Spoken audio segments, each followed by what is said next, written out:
তারাজ বলছে আম্মুকে রাজি করাইতে পারলে, আচ্ছা না একটা বেট হয়েছে। ওকে, সো যেটা হয়েছে সেটা হচ্ছে আম্মুকে আমি বলছি যে আপন যাবো, কিন্তু আম্মু বলছে বাবুর সাথে যাইতে, আম্মু যাবে না।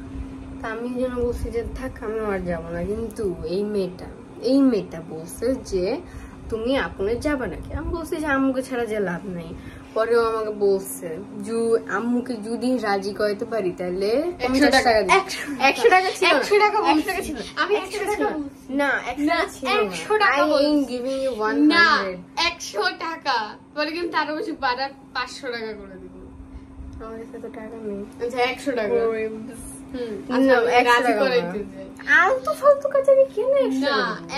যেটাই হোক, আমি কেন চিন্তা করতেছি, আম্মু তো জীবনও রাজি হবে না। 100 টাকা আমারই হবে। আচ্ছা আমি গেলাম। রাজি হচ্ছে না, খালি বলে ছেলে শরীর ভালো না। ছেলেকে তুমি কেন হ্যাঁ নাকি না? কি ছেলে ভাই আজব দেখলে। Chicken fry